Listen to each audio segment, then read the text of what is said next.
ইসলাম কত যে একটা সুন্দর ধর্ম। আপনার জীবিকা নির্বাহের জন্য যা কিছু শিক্ষা দেওয়ার প্রয়োজন সমস্ত কিছু ইসলাম আমাদেরকে শিক্ষা দিয়েছে। সেই সঙ্গে আজকে আমরা জানব, যখন অন্যের ঘরে প্রবেশ করতে হয় তখন কিভাবে প্রবেশ করবে। সূরা নূরের ২৭ নম্বর আয়াতে আল্লাহ তাআলা বলেন, ইয়া আইয়ুহাল্লাযীনা আমানু লা তাদখুলুল বুয়ুতান গায়রা বুয়ুতিকুম হাত্তা তাস্তানিসু। হে ঈমানদারগণ, যখন তোমরা অন্য কাহার ঘরে প্রবেশ করবে তখন তাহার থেকে অনুমতি নিবে। ওয়াতুসাল্লিমু আলা আহলিহা, এবং ওই ঘরে যারা থাকে তাদেরকে তোমরা সালাম দিবে। যালিকুম খায়রুল লাকুম, এটা তোমাদের জন্য উত্তম একটা কাজ। লাআল্লাকুম তাযাক্কারুন, যাতে করে তোমরা এখান থেকে শিক্ষা গ্রহণ করতে পারো।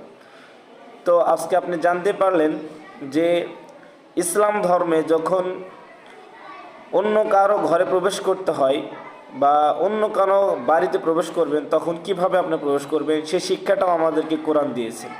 অতএব কোরআন পৃথিবীর শুরু লগ্ন থেকে শেষ পর্যন্ত যা কিছু মানুষের প্রয়োজন সমস্ত কিছু এই কোরআনের ভিতরে আছে, শুধু আপনার একটু বুঝতে হবে। নিশ্চয় এর ভিতরে আল্লাহ রাব্বুল আলামিন আমাদের জন্য উপদেশ রেখেছেন। আসসালামু আলাইকুম রহমতুল্লাহ।